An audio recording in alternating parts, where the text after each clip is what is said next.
അപ്പോൾ ഇങ്ങനെ വരയ്ക്കല്ലേ. ഗായ്സ്, എന്തൊക്കെയുണ്ട്? എല്ലാവരും സുഖമായിട്ടിരിക്കുന്നോ? ഇന്നത്തെ ചിത്രം കുറച്ച് സിമ്പിളാണ്, കുറച്ചധികം സിമ്പിളാണ്, എനിക്ക് കുറച്ച് എസ്തറ്റിക്കുമാണ്. ചില ദിവസങ്ങൾ അങ്ങനെയാണ്, നമുക്ക് പ്രത്യേകിച്ച് ഒന്നും ചെയ്യാൻ തോന്നില്ല, മടി പിടിച്ച് എവിടെയെങ്കിലും ഇരിക്കാൻ തോന്നും, പ്രത്യേകിച്ച് ഒന്നിനോടും ഒരു താല്പര്യം തോന്നില്ല. ചിലപ്പം സങ്കടമാവാം, ദേഷ്യമാവാം, ഡിപ്രഷനാവാം, അങ്ങനെയൊക്കെയുള്ളൊരു ദിവസം. ഇതിനൊക്കെ ഓവർകം ചെയ്യാൻ വേണ്ടിയിട്ട് സിമ്പിളായി ഇരിക്കുക എന്നുള്ളതല്ലാതെ വേറൊരു സൊല്യൂഷൻ ഇല്ല.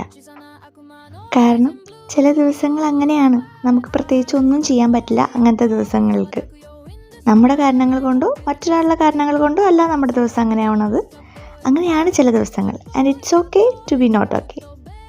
എങ്കിലും മൈൻഡിന് ഒരുപാട് സമയം സ്ട്രെസ് എടുപ്പിക്കേണ്ട എന്ന് വിചാരിച്ചിട്ടാണ് ഇങ്ങനത്തെ അൽക്കുലത്ത് പരിപാടികളിലേക്ക് പോകണത് കേട്ടോ.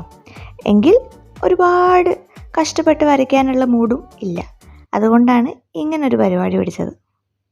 സാധനം കുറച്ച് കളർഫുൾ ആകുമ്പോൾ തന്നെ കുറച്ച് സമാധാനമൊക്കെ നമുക്ക് കിട്ടും. അങ്ങനെ നമ്മൾ മടി പിടിച്ചായിരിക്കുകയാണോ ചോദിച്ചാൽ ഇരിക്കുകയാണ്, എങ്കിൽ നമ്മുടെ ദിവസം പ്രൊഡക്റ്റീവ് ആക്കിയിട്ടുണ്ടോ എന്ന് ചോദിച്ചാൽ ഉണ്ട് താനും. അതിന് ഇങ്ങനത്തെ അൽക്കുലത്ത് പരിപാടിയൊക്കെ ധാരാളമാണ്. ഫൈനൽ ലുക്ക് കാണണ്ടേ? ഫൈനൽ ലുക്ക് എന്തായാലും കളർഫുള്ളാണ്. ഇതാണ് നമ്മുടെ ഫൈനൽ ലുക്ക്. എങ്ങനെ, അടിപൊളിയല്ലേ? Okay, by.